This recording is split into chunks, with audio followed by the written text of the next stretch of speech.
Hey guys, welcome back to my channel. This is Mihir Siddiq and I am from Bangladesh. So আজকে আমি একটি drama trailer নিয়ে reaction করতে যাচ্ছি যেটার নাম হচ্ছে দ্য হোয়ারলউইন্ড।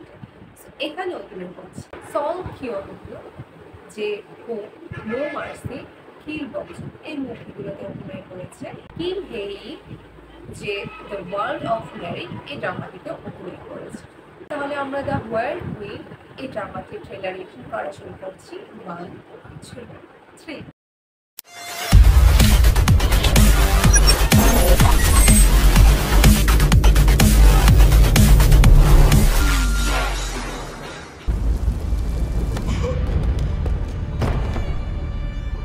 제가 대통령님을 시해했습니다. President, 나는 선을 넘었다. 선을 넘은 자에게 한계는 없어. 강한 것이 옳은 것을 이기죠. 정치가 그래요.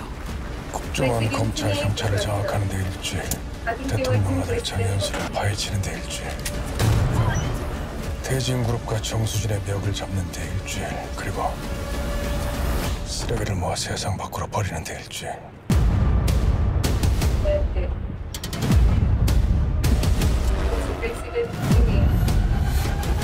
한 달만 세상을 뒤엎을 시간, 한 달의 시간만 저에게 주시겠습니까?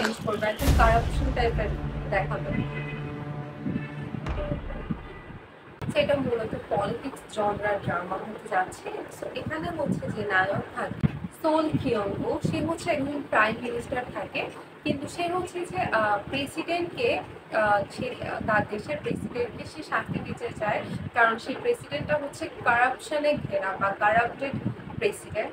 যে কোরিয়ার অনেক বড় বড় ফ্যামিলি বা টাকা পয়সাওয়ালা যে মানুষগুলো আছে, পাওয়ারফুল মানুষগুলো, তাদের সাথে মিশে বা তাদের সাথে যুক্তি বুদ্ধি করে সে হচ্ছে পলিটিক্সটাকে খুবই নোংরা করে ফেলেছে বা কারাপ্টেড করে ফেলেছে।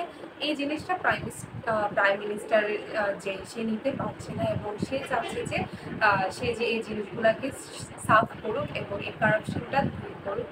এটা নিয়ে হচ্ছে তার পুরো মূল লক্ষ্য এবং এই ড্রামাটা তাকেই নিয়ে এবং তার যে কারাপশনকে সে মুছে দিতে চাচ্ছে তার দেশ থেকে, এই জিনিসটা নিয়ে হচ্ছে এই ড্রামাটা।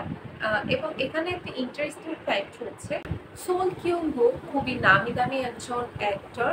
মুভির মধ্যে যারা মুভি লাভার তারা তাকে চিনে থাকবে, অনেক নাম করা মুভি সে দিয়েছে এবং তার জন্য কিন্তু এটা তার ফার্স্ট ড্রামা, এর আগে সে কখনো ড্রামা করেনি। সো এই জিনিসটা ইন্টারেস্টিং যে তাকে ড্রামাতে দেখতে আবার কেমন লাগতে পারে, যেহেতু তার ফার্স্ট ড্রামা।